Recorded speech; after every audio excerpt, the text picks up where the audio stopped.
नमस्कार श्रोते हो, दीपक रेगे कथाकथन चॅनलवर तुम्हा सगळ्यांचंच मनापासून स्वागत. आज तुम्ही ऐकणार आहात गीताराम नरवडे यांची कथा. पण तत्पूर्वी तुम्ही जर आत्ता चॅनलवर पहिल्यांदा आला असाल किंवा अजूनपर्यंत चॅनल सबस्क्राईब केलेलं नसेल तर प्लीज चॅनल सबस्क्राईब करा. ऐकूयात गीताराम नरवडे लिखित भानगडवाडी. वैशाखाचा महिना सुरू झाला होता. ओल्या हळदीनं काही नवऱ्या गावात येत होत्या तर काही गावातनं जात होत्या. सूर्य आग ओकू लागला होता. खळं आटोपून शेतकरी उन्हाळी मशागतीला लागले होते.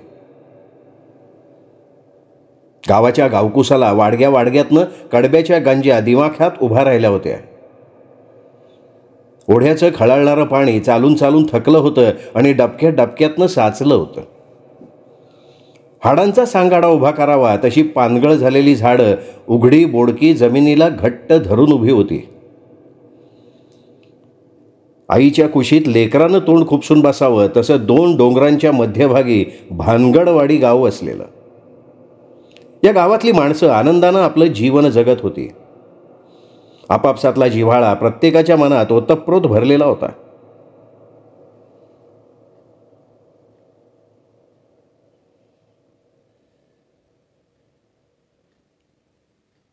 अखंड सुखात आणि आनंदात वावरणाऱ्या गावात राजकारणाने आग लावलेली होती.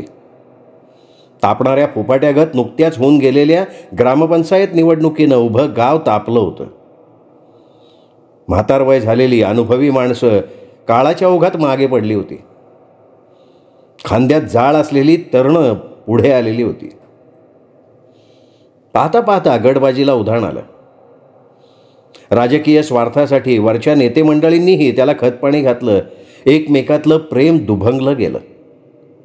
एका ताटात जेवणारी माणसं एकमेकांना पाण्यात पाहायला लागली. 100 कुंभरेच्या गावात खालची आळी आणि वरची आळी असे तट तयार झाले. राजकारणी पुरुषांच्या बरोबर बायका बायकातही भांडणं लागली. कालच वरच्या सुक्या भाळ्याची रंभा पाणवठ्यावर पाणी भरायला आली. एवढ्यात खालच्या आळीची गुणा जाधवची इंदुबाई ही सुद्धा पाणवठ्यावर पाणी भरायला आली. पहिलं पाणी कुणी भरायचं याच्यावरनं वाद सुरू झाला. पाहता पाहता वाद विकोपाला गेला. भांडणाला निमित्तच हवं होतं. दोघींनी आपापले बायकांचे काफिले गोळा केले.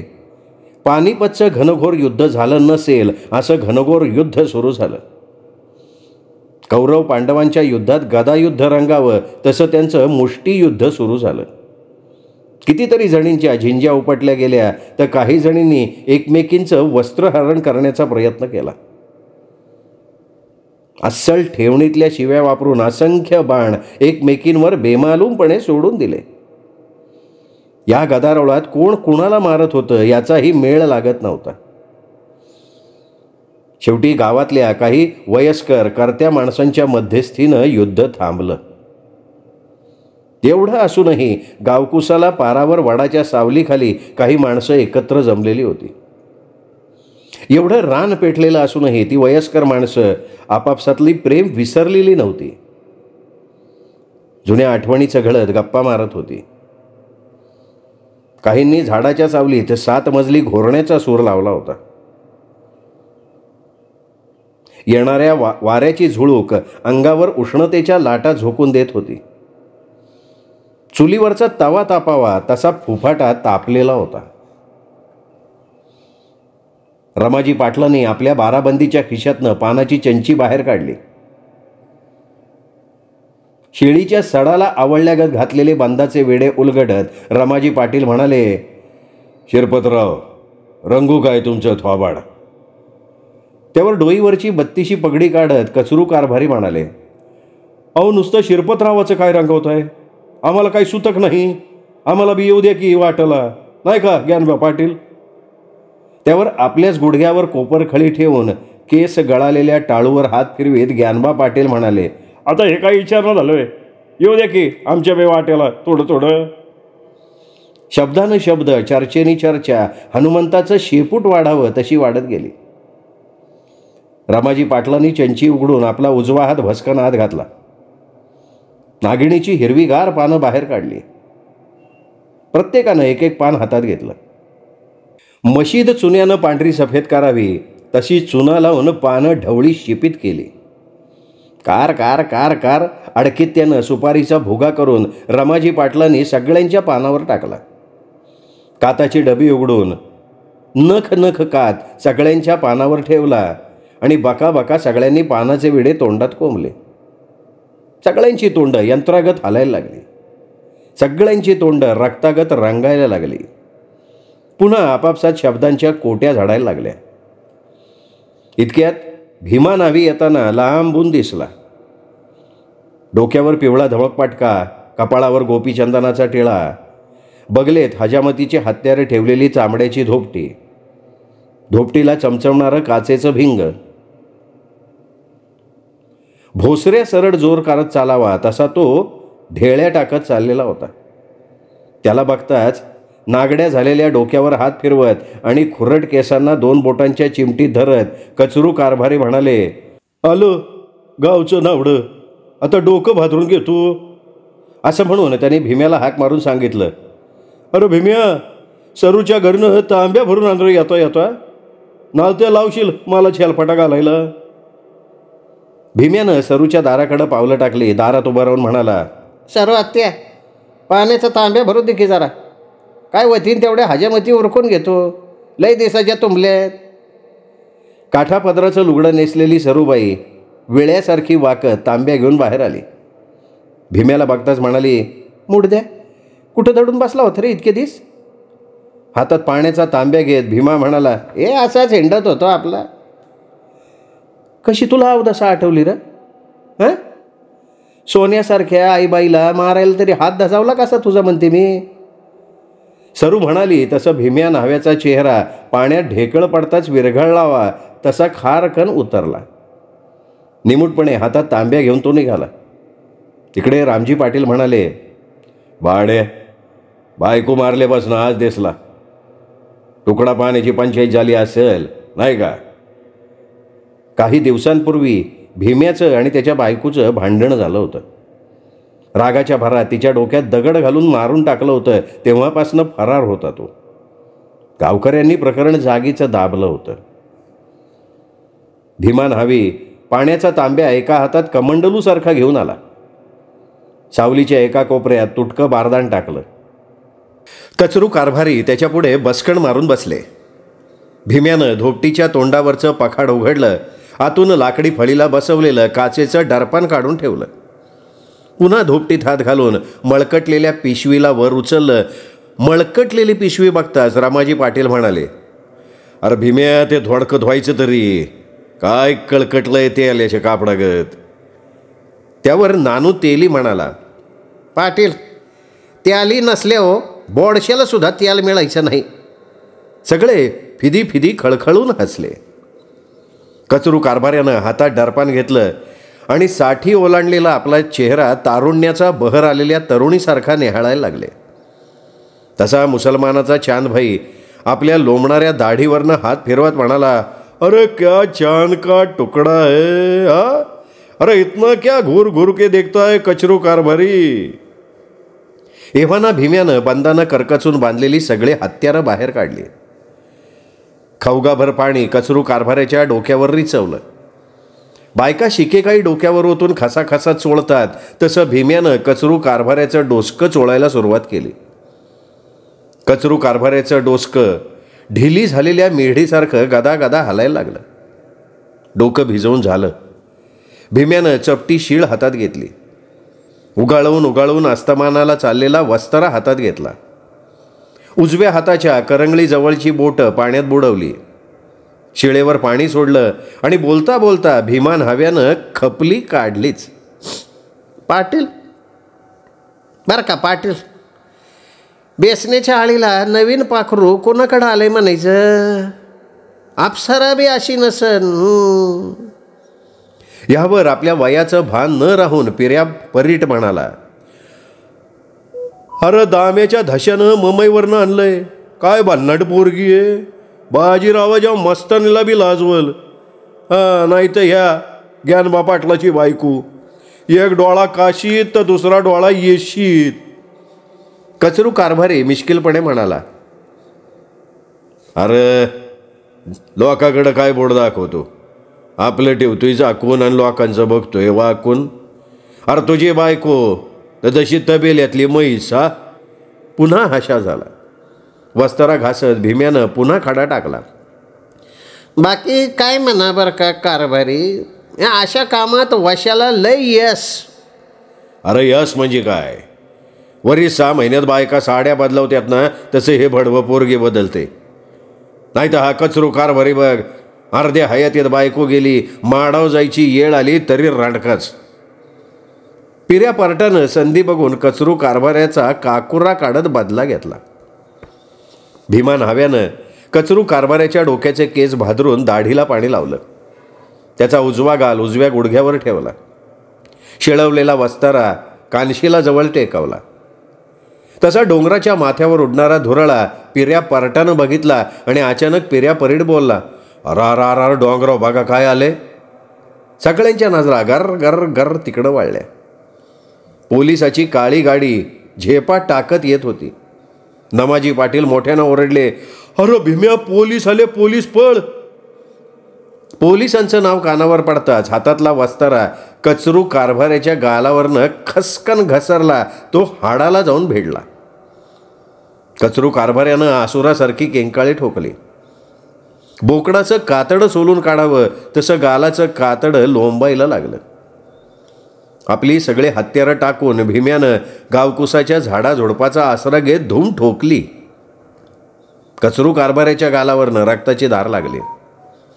कचरू कारभारी डाव्या हाताने लोंबणारं कातडं सावरत नुकत्याच टाकलेल्या कवळेच्या दवाखान्यात धावत आले. डॉक्टर कवळे यांनी नुकताच काही दिवसापूर्वी बिगर लायसन्सचा दवाखाना चालू केला होता. दरवाज्यावर बनावट डिग्रीची लांब लचक पाटी लावली होती. कचरू कारभारी दवाखान्यात शिरले त्यावेळी डॉक्टर कवळे हातात इंजेक्शन भरून पेशंटला द्यायच्या तयारीत होते.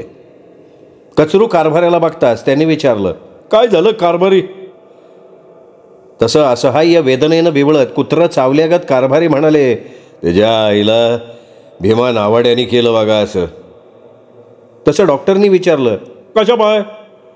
तसं पुन्हा वेदनेनं विव्हळत कचरू कारभारी म्हणाले, पोलीस आल्याचं बघितल्यावर भाडव्याचा हातच घासारला. पोलिसाचं नाव ऐकताच डॉक्टर कवळीची पाचावर धारण बसली. आता आपली काही धडगत नाही असं त्याला वाटलं. भरलेलं इंजेक्शन पेशंटच्या ऐवजी अनपेक्षितपणे कचरू कारभाऱ्याच्या हातात खपकन खुपसलं आणि दवाखान्याच्या बाहेर त्यांनी पळ काढला. अनपेक्षितपणे इंजेक्शन टोचताच कचरू कारभाऱ्यानं पुन्हा आसुरासारखी किंकाळी ठोकली आणि लोंबणारं गालाचं कातडं सावरत घरचा रस्ता पकडला. बघता बघता बातमी बेसण्याच्या आळीला जाऊन धडकली. दामू बेसण्याचा वाशा घरासमोर न्हाणीत आंघोळ करत होता. बादलीभर गरम पाणी भसाभसा अंगावर घेत होता. नव्या पाखराच्या नादात त्याला आनंदाच्या उकळ्या फुटत होता. एवढ्यात खोडक्याचा चिमड्या ओरडला, अरे वसू अण्णा, पोलीस आले, पोलीस. वशानं हातात भरून घेतलेला पाण्याचा तांब्या बादलीत तसाच टाकून दिला. नक्कीच नवाळ पोरीच्या घरवाल्यांनी पोलीस आणलेले असावेत असा अंदाज बांधला. वशा घाईघाईत उभा राहिला. गडबडीत कठड्यावर ठेवलेली अंडरपॅन्ट घ्यायच्या ऐवजी खापकन परकर नेसला आणि परकर वर सावरत अरुंद गल्ली बोळातनं पळत सुटला तो थेट भैरोबा देवलशाच्या घरापुढून. भैरोबाच्या घरात जत्राच भरली होती. त्यात प्रामुख्यानं बायकांचा भरणा जास्त होता. भैरोबा म्हणजे 10 गावात नावाजलेला देवऋषी. तो मळकटलेली भगवी लुंगी नेसला होता. खाली मृगजीन टाकलं होतं. उघड्या बंब भैरोबानं अंगावर जागोजागी भस्माचे पट्टे ओढले होते. वडाचा चीक फासून केसांच्या वळकट्या केल्या होत्या. डोळे रक्तवर्णी लाल झालेले होते. तोंडाचा गांज्याचा उग्र दर्प येत होता. समोरच यज्ञकुंड बनवून अनेक जातीची लाकडं त्यात टाकली होती. त्याच्या अंगात आता देवीनी संचार केला होता. समोर बसणाऱ्यावर तो मंत्रतंत्राचा वापर करत होता. तर काहींच्या अंगावर वेताच्या छडीनं बेमालूमपणे वार करत होता. कुणाला चिटकी, कुणाला करणी, तर कुणाला बाहेर वसा सांगून सगळ्यांच्या मनात भीतीचं काहूर माजवत होता. प्रत्येकाकडून उपचारासाठी मोठमोठ्या रकमा मागून घेत होता. भीतीपोटी कुणी नाही म्हणत नव्हतं. सगळ्यांनी भैरोबापुढे नंबर लावले होते. गल्लीत पळणाऱ्या बेसण्याच्या बशाला भैरोबाच्या बायकोनं बघितलं. अरे वासू, काय झालं रे? भैरोबाच्या बायकोनं वशाला विचारलं. तशी तोतरी वळालेल्या अवस्थेत वशा म्हणाला, पोलीस पोलीस आले, गावात पोलीस. आणि तो गावाबाहेर पळाला. भैरोबाच्या बायकोनं पदर कमरेला खोचला. सू सू करत बाण शिरावा तशी घरात घुसली. धनी पाळा, पोलीस आल्यात, पोलीस. घरात पाऊल टाकताच ती ओरडली. पोलिसांचं नाव ऐकताच भैरोबाच्या अंगात संचार झालेली देवी क्षणात पळून गेली. झाडावरची पाखरं भराभरा उडून जावी तशी सगळी माणसं सैरा वैरा पळत सुटली. भैरोबा मृगजिनावरनं ताडकन उठला. त्याच्या पायाखाली अर्धवट नेसलेला लुंगीचा पदर गोतला आणि गुंडाळलेली लुंगी भरकन गळून पडली. नशीब आतमध्ये चड्डी नेसलेला होता. फिटलेली लुंगी भैरोबानं कशीबशी सावरली आणि गावकुसा बाहेरचा रस्ता धरला. गावच्या खालच्या गावकुसाला महादेवाच्या देवळात चोरून लग्न लावण्याचा कार्यक्रम चाललेला होता. गरिबीपायी लाचार होऊन बारकून नक्षत्रासारखी पोर दुसवट्याच्या नवरदेवाला देऊ केली होती. कर्जाच्या बोजानं असहाय्य झालेल्या बारकूचा नाईलाज झालेला होता. सडसडीत नाकी डोळीत तरतरीत पारू मनातल्या मनात जळत होती. डोळ्यातली आसवं गाळत गुमान तयार झाली होती. उघडा बंब रामू भटजी आंतरपाठ घेऊन उभा होता. क्रिकेटच्या धावपट्टीसारखे कपाळावर गोपीचंदनाचे पट्टे रेखाटले होते. त्याची लोंबणारी ढेरी जमिनीचं चुंबन घेऊन पाहत होती. एका बाजूला डांबराचं टिपाड उभं करावं तसा हाल्यासारखा थोराड नवरदेव उभा होता. त्याचे गाल म्हणजे वाळ्याचा तांब्या, नाक निंबोणीचं लिंबू, ओठावरच्या मिशा वडाच्या पारंब्या, दारावर तोरण बांधावं तसं कपाळावर बाशिंग, त्याचे पाय धान्य कुटायची मोगरी, तरीही अगदी ऐटीत उभा होता. 15-16 वर्षांची चंद्राच्या कोरीसारखी पारू अवघडून उभी होती. बाशिंगाच्या कागदी झिरमळ्या जणू त्याचं थोबाडही पाहण्याची इच्छा नाही म्हणून तोंडावर घेतल्या होत्या. नवरीनं पळून जाऊ नये म्हणून की काय अंगरक्षकासारखा दणकट मामा तिच्या मागे उभा होता. एवढ्यात गोल गरगरीत फेटा बांधलेला करपलेल्या तोंडाचा जखड म्हातारा त्या नवरदेवाच्या मागे येऊन उभा राहिला. अचानक त्याला खोकल्याची उबळ आली. डिझेल इंजिनच्या गिरणीनं ठॉक ठॉक आवाज करावा तसा आवाज निघाला आणि मोठा बेडका तिथूनच देवळाच्या एका कोपऱ्यात बेमालूमपणे त्यांनी फेकून दिला. मुलीची आई मुलीच्या भविष्याचा विचार करत मनातला कड मनात दाबून डोळ्यात आसव पदराच्या शेवानं टिपत एका कोपऱ्यात उभी होती. 70 ओलांडलेली जखड वरमाई आली. दातानं काळं केल्यानं थोबाडाचं बोळकं झालं होतं. केसाची आंबाडी झाली होती. घोंगडीत हराडेरा बांधून डोंगर डोक्यावर घेतल्यासारखी नवरदेवा मागे उभी राहिली. रामू भटजीनं आपली 100-200 रुपये दक्षिणा अगोदरच पात्रात पाडून घेतली होती. भटजीबुवांनी मंगल म्हणायला सुरुवात केली. स्वस्ती श्रीचा पहिला मंगल अर्धवट झाला तसा भैरोबा देवऋषी पळत आला आणि पिसाळलेलं कुत्रं चावल्यागत ओरडला, अरे पाळा की पाळा, पोलीस आल्यात, पोलीस. पोलिसाचं नाव कानावर पडता जखमेत आसडी पडल्यावर किड्यांची वळवळ व्हावी तशी देवळात धावपळ झाली. भटजीबुवाच्या हातातला अंतरपाठ आपोआप गळून पडला. भटजीबुवाची तोतरी वाळाली. लग्नात ताशा वाजावा तसे दात वाजायला लागले. लोंबणाऱ्या ढेरीला सावरत त्यांनी सुद्धा पळायला सुरुवात केली. वरमाईनं हाराडेरा तिथंच फेकून दिला. गुडघ्यापर्यंत लुगडं ओढलं आणि पळायला सुरुवात केली. 2 धावणारी वाहनं एकमेकांवर धडकावीत तशी भटजीची वरमाईची धडक झाली. पुताणी धडक. वरमाई जमिनीवर कोसळली. मधोन्मत्त हत्तीच्या पायाखाली काय तुडवलं जातं याचं भान हत्तीला नसतं तसं म्हातारीला तुडवत भटजीने पोबारा केला. नवरदेवानं बांधलेलं बाशिंग फेकून देत धूम ठोकली. सारं वराड रानोमाळ आणि खोल वाटेनं पसार झालं. सारं देऊळ क्षणार्धात रिकामं झालं. या घाईत कोणीतरी माऊली चिमुकल्या लेकराला विसरून पळून गेली. नवरीनी मात्र सुटकेचा श्वास सोडला. टिल्या भिलानं ओढ्याच्या काठी निरगुडीच्या आडोशाला दारूची भट्टी लावली होती. पिंपात रसायन ओतलं होतं. वेड्या बाबळीचं सरपण ढाणाढाणा पेटलं होतं. रसायनाला उकळी फुटली होती. पण बाजूला लावलेल्या नळीतून वाफ बाहेर पडू लागली. पिपाच्या मध्यावर भलं थोरलं घमेलं ठेवून गार पाणी ओतलं जात होतं. त्या गारव्यानं बाहेर पडणाऱ्या वाफेचं द्रवात रूपांतर होऊन टप टप थेंबाच्या रूपानं दारू खाली पडत होती. टिलू 4 शेराच्या डब्यात ती साठवत होता. त्याची बायकोसुद्धा विहिरीवरनं गार पाणी शेंदून आणत होती. पाणी शेंदता शेंदता तिचं लक्ष मेंढरासारखं पांगलेल्या लोकांकडे गेलं. काहीतरी गडबड झाली असावी म्हणून डोंगराच्या दिशेनं बघितलं. डोंगर उताराला काळी गाडी धुरळा उडवत झेपा टाकत येताना बघितली. हातातला पाण्याचा पोहरा उभ्या उभ्या फेकून दिला आणि मोठ्यानं ओरडली, पिटीनं बाप, टिपाडी लोटी दे, पोलीसनं गाडी आई अख. टिल्यानं जिराफासारखी मान वर केली. यमदूतासारखी धावत येणारी काळी गाडी त्याला दिसली. तशी जोराची लाथ पिपाला मारली, पण गडबडीत पिपाची लाथ हुकली आणि ढणाढणा पेटलेल्या चुलांगणात घुसली. चुलांगणात शिरलेला पाय वांग भाजावा तसा होरपळून निघाला. अगं आयो असं म्हणत त्यांनी हृदयद्रावक किंकाळी फोडली. शॉक बसल्यागत झटकन त्यांनी पाय झटकला. एवढ्यात सुबा पळत आली. उभ्या उभ्या तिने उकळत्या रसायनाला लाथ मारली. खदखदणारं रसायन लोटून दिलं. आंबट उग्र दर्प चहूदिशेला पसरला. सुबानं पातळाचे घोळ कमरेला खोचले आणि करपलेल्या पायाच्या नवऱ्याच्या हाताला धरून पळायला सुरुवात केली. पळता पळता डगरीवरून उडी टाकण्याच्या प्रयत्नात तिचा पाय घसरला आणि पाण्याच्या डबक्यात आपल्या पतिराजाला अंगावर घेऊन धापकन कोसळली. डबक्याच्या पाण्यानं दोघंही भिजून चिंब झाले. पुन्हा डुकरासारखी उसळी मारली आणि उठून टिल्याला घेऊन झाडाझुडपाचा आसरा घेत पळत सुटली. तेवढ्यात गाडी गावाजवळ येऊन ठेपली. हरकूवाणी हातात 1.25 शेराचा लोटा घेऊन शौचाला निघाला होता. कमरेचं धोतर एका हातानं सावरून धरलं होतं. सकाळपासनं त्याच्या पोटात कळ येत होती. समोरून येणारी काळी गाडी त्यांनी बघितली. गाडी बघताच त्याची तारंबळ उडाली.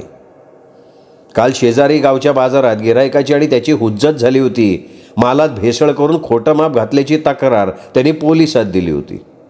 रात्रभर त्यामुळे त्याला झोप आली नव्हती. दचकून जागा होत होता. त्यात सकाळपासनं पोट बिघडल्यामुळे सारखी त्याची धावपळ चाललेली होती. आताही तो पाय उचलून निघाला होता, पण गाडी बघताच त्याची पाचावर धारण बसली. आपोआप घामाच्या धारा चालू झाल्या. सगळं अंग घामानं निथळायला लागलं. पोटातली कळ दाबत पुढचं पाऊल मागे घेतलं त्याने. घराकडे तोंड फिरवलं आणि पाय उचलून निघाला. हरकू आणि पळायला लागला. पळताना हातातून धोतराचा सोगा सुटला आणि पायात अडकला. हरकूवाणी उसाच्या मोळीसारखा रापकन आपटला. पाण्यात पोहताना हातपाय हलवावे तसे हातपाय नाचवायला लागला. जाळ्यात प्राणी गुंतावे तसे त्याचे दोन्ही पाय धोतरात गुंतले. त्याचे गुडघे फुटून लाली लाल झाले. पारावरच्या नामदेवनी त्याला बघितलं. त्यांनी टुणकन उडी मारून वाण्याला उठवलं. शूर्पणखेचं लक्ष्मणानं नाक कापताच आसुदाचा पूर लोटावा तसा वाण्याच्या नाकातनं घोळणा फुटल्यामुळे रक्ताचा प्रवाह व्हायला लागला. रक्ताचे उगळ ढेरीवरून घरंगळत जात होते. ज्या विधीसाठी हरकूवाणी चालला होता तो विधी तिथेच धोत्रातच पार पाडला. नामदेवानं त्याच अवस्थेत त्याला घरी पोहोचवला. आता गाडी बसलेल्या माणसांपाशी येऊन थांबली. एवढा वेळ गप्पा मारणारी माणसं तटातटा उभी राहिली. सगळ्यांचे डोळे गाडीतल्या माणसाचे वेध घ्यायला लागले. त्या गाडीतल्या ड्रायव्हरजवळ बसलेला उंचापुरा गोरा गोमटा हॅड घातलेला साहेब खाली उतरला. काय आबा, काय चाललंय, काय म्हणतोय आपलं गाव, असं त्यांनी विचारलं. तसं सगळ्यांच्या लक्षात आलं, अरे हा रेवजीबा थोराताचा माणकू. रामजी पाटील मोठ्या जाड्या भरड्या आवाजात म्हणाले. तसं ज्ञानबा पाटील म्हणाले, अरे पण ह्या गाडीत इकडं कसा. तसं माणकूनं सांगितलं, अहो काका, ठाण्याला माझी पोस्टिंग झाली आहे. जाता जाता एकदा गावात भेटून जावं. अण्णा नेहमी आजारी असतात, आले तर घेऊन जावं हवा पालट करायला. आता सगळ्यांचा जीव भांड्यात पडला. थोड्या वेळात ख्याली खुशाली घेऊन माणकूची काळी गाडी धुरळा उडवत निघून गेली. रानोमाळ पांगलेली माणसं हळूहळू गोळा व्हायला लागली. पुन्हा गाव जाग्यावर आलं. पूर्वीसारखे सगळे व्यवहार पुन्हा सुरू झाले.